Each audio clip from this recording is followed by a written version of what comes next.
போலீஸ்காரங்க தான் சரியாக விசாரிக்க மாட்டாங்க, சிபிஐனா நேர்மையாக நீதியாக விசாரிப்பாங்க அப்படின்னு நாங்கள் கேள்விப்பட்டிருந்தோம். இவங்க இப்படி அநியாயமாக எங்ககிட்டேருந்து கூப்பிட்டு போயிட்டு தேடி கைது பண்ணதாக அறிவித்த உடனே தான் எங்களுக்கு ரொம்ப பயமாயிடுச்சு. என்ன செய்யறதுனே புரியல எங்களுக்கு. நாளைக்கு அனுப்பிச்சிடுறோன்னு சொல்லி தான் என் பையனை என்கிட்டேருந்து கூப்பிட்டு போனாங்க. அப்படியே கொஞ்சம் கொஞ்சமாக அவனை வந்து அவன் மேலே இந்த செக்ஷனாக அந்த செக்ஷன் போட்டு அப்படியே கொஞ்சம் கொஞ்சமாக அவனை வந்து இந்த வழக்குக்குள்ளே கொண்டு வந்துட்டாங்க. நாங்கள் எதிர்பார்க்கல இது நடக்கும், எங்கள் குடும்பத்துக்கு இப்படி ஒரு நிலை வரும் அப்படின்னு நாங்கள் எதிர்பார்க்கல. ராஜீவ்காந்தி குண்டு வச்சு கொண்டுட்டாங்க அப்படின்னு கேள்விப்பட்டப்போ நாங்கள் குடும்பமே வருத்தப்பட்டோம். எல்லாமே துக்க வீடு மாதிரி தான் நாங்கள் இருந்தோம். ஐயோ யாருன்னு தெரியலையே, தமிழ்நாட்டில் இப்படி பண்ணிவிட்டானுங்களே அப்படின்னு தான் நாங்கள் எல்லாம் திட்டிகிட்டு இருந்தோம். ஆனால் கடைசியில் எங்கள் குடும்பத்து பையனை இப்படி இந்த வழக்குக்குள்ளே கொண்டு வந்து எங்கள் குடும்பத்தை இப்படி வந்து சிதைப்பாங்கன்னு நாங்கள் கற்பனை பண்ணி கூட பார்க்கல. அம்மா, துரோகம்னா எதுமா நினைக்கிறீங்க? துரோகம் எதை நினைக்கிறது, என்ன நினைக்கிறதுனே எனக்கு தெரியல. உண்மையிலேயே வந்து நான் 22 ஆண்டு முடிஞ்சு 23வது ஆண்டு இந்த வழக்குக்காக இந்த வீதிகளில் நான் நடக்கிறேன்.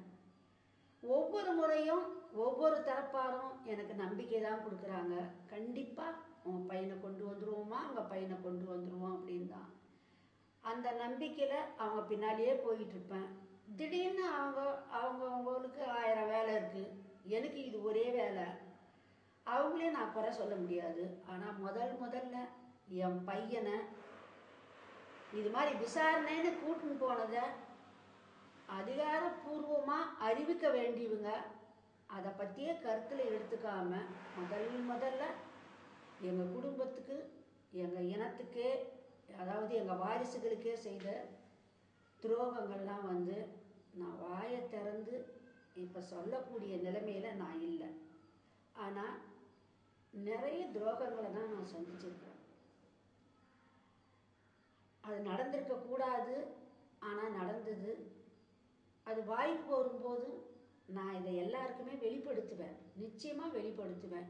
யாரால் இந்த வழக்கு எங்கள் மேலே இப்படி அழுத்தம் கொடுத்தது அப்படின்றத நான் சொல்லுவேன். இப்போ காலம் இல்லை எனக்கு, அதனால் மன்னிக்கணும். எதையும் நான் வெளிப்படையாக பேசக்கூடிய நிலையில் இப்போ இல்லை. அம்மா, இந்த மூவர் தூக்கு போராட்டத்தில் பின்னடைவு ஏற்படும் போது அதை ஈடுகட்ட ஊன்றுகோலா உங்களுக்கு இருந்தது எதுமா? என் பையனோட முகம்தான்ப்பா.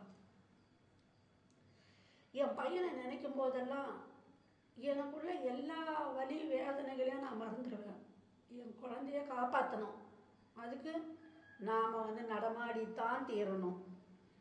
என்ன நிலைமைனா வருத்தம், மேற்கொண்டு இதுக்கான அடுத்த முயற்சி என்ன, அவனை வெளியே கொண்டு வர்றதுக்கு என்னென்ன செய்யலாம், யாரை பார்க்கலாம், யார்கிட்ட கெஞ்சலாம், இந்த நிலைமை என் மனசுக்குள்ளேயே நான் உருவாக்கிக்குவேன்.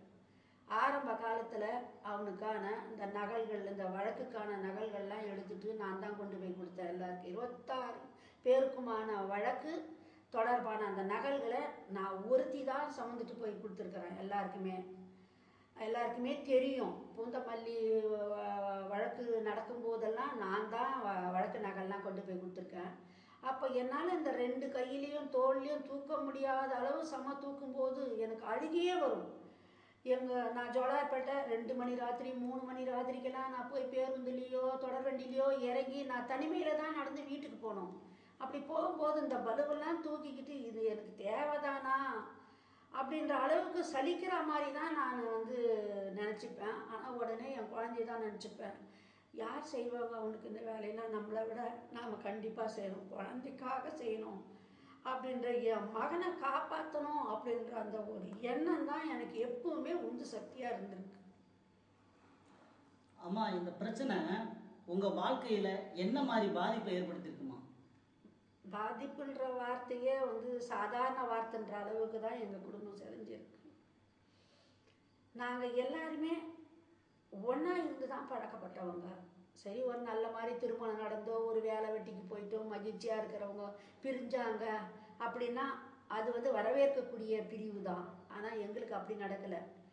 என் பெரிய பொண்ணு, என் சின்ன பொண்ணு 2 பேருக்கும் திருமணம் நடக்கும்போதும் என் ஒரே மகன் அந்த திருமண குதூகல நிகழ்ச்சிகளில் இல்லாமல் போயிட்டான். அவன் இல்லாமல் அழுவும் முடியாது. முடியாமல் சிரிக்கவும் முடியாமல் தான் நாங்கள் 2 பொண்ணுக்கும் திருமணம் பண்ணோம். பேரன் பேத்தின்னு நான் நல்லா வாழறேன், நல்ல வீட்டில் வசிக்கிறேன். என் மருமகனெல்லாம் நல்லவங்க, வசதி வாய்ப்போடு இருக்கிற அளவுன்னு சொல்லலைன்னாலும் ஒரு நடுத்தர வர்க்கம் எப்படி சிறப்பாக இருப்பாங்களோ அப்படிலாம் இருக்கு. ஆனால் என் மகனுக்கு அது எதுவுமே இல்லை, எதுவுமே கிடைக்கல.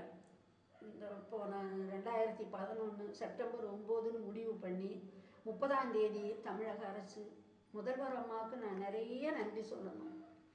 அவங்க அந்த தீர்மானம் போட்டு இந்த தீர்ப்பை நிறுத்தி வச்ச பின்னாடி வழக்கறிஞர்களோட நான் போய் என் மகன் வசிக்கிற அந்த அறையை பார்த்தேன். நான் என்னன்னு சொல்லுவேன், அவன் காலை நீட்டி படுக்கிற அளவுக்கு கூட அவனுக்கு அந்த அறை இல்லை. அதுலேயே ஒரு கழிப்பறை, அதையே சுத்தம் பண்ணிக்கிட்டு அதுக்குள்ளேயே சாப்பிட்டுக்கிட்டு அதுக்குள்ளேயே படுத்துக்கிட்டு அந்த தரையெல்லாம் நான் நடக்கும்போது எனக்கு அப்படியே முள்ளு குத்துற மாதிரி இருந்தது என் மனசுக்குள்ள.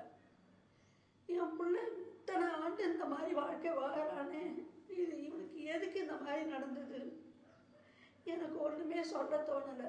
நான் எதுவுமே எங்கள் வீட்டுக்கார்ட்ட விளக்கமாகவே பேசலை. போன அறிவு இருந்த அறையை பார்த்தேன். எப்படி இருந்ததுன்னு கேட்டார்.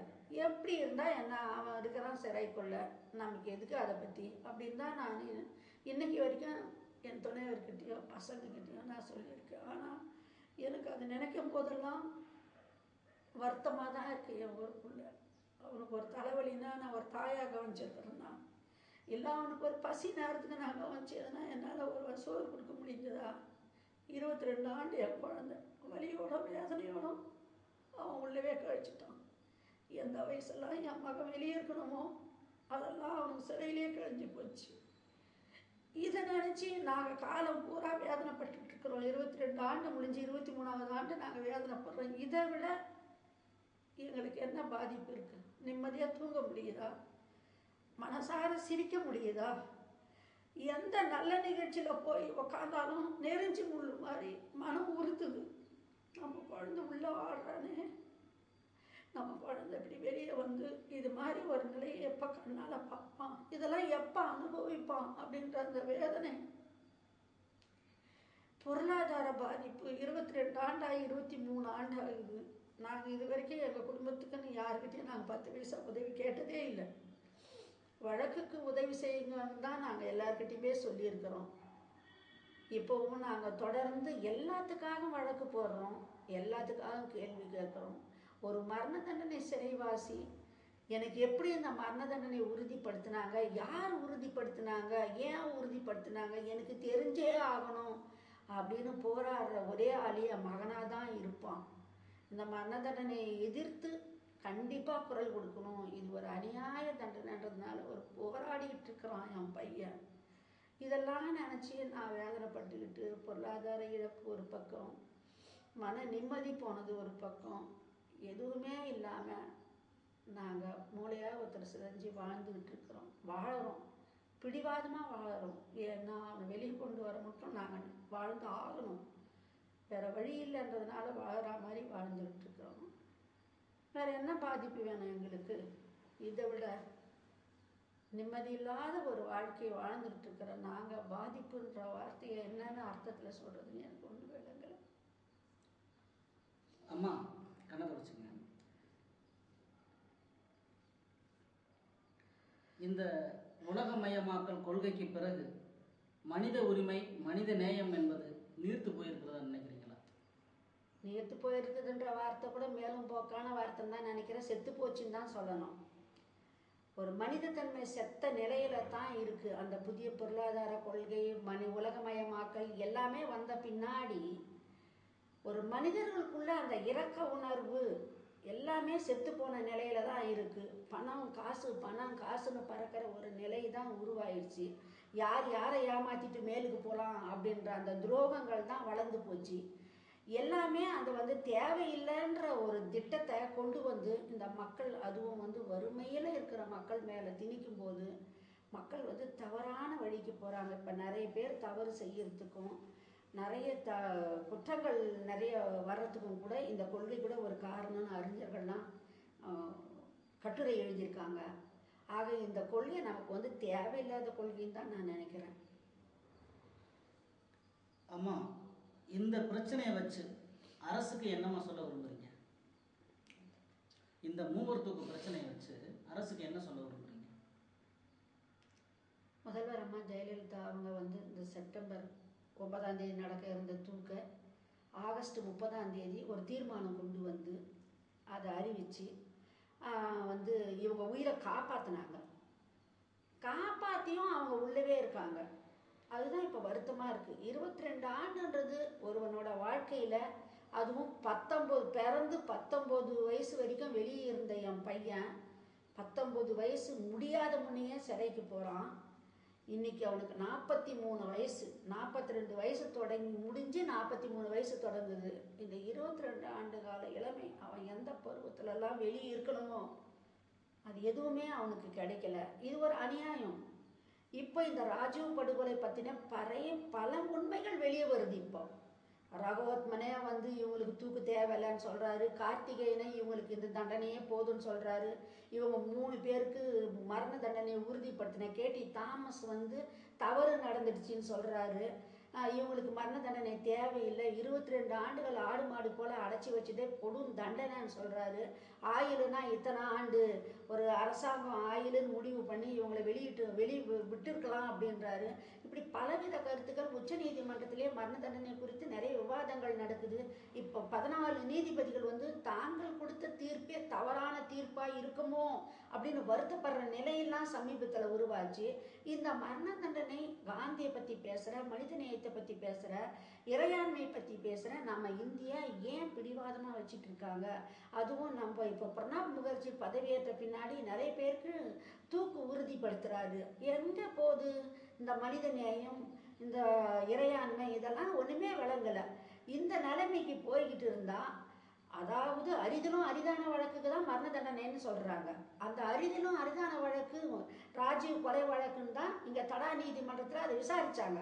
விசாரித்து 26 பேருக்கு தூக்கு கொடுத்தாங்க. இந்த 26 பேருக்கு தூக்கு கொடுத்து ஐயா நெடுமாறன் ஐயா, பழ நெடுமாறன் ஐயா தலைமையில் ஒரு குழு அமைஞ்சு எல்லா உலகம் பூரா பறந்து வாழ்கிற எல்லா இரக்கமுள்ள மனிதர்கள்கிட்டையும் பணம் வசூல் பண்ணி தான் சுப்ரீம் கோர்ட்டுக்கு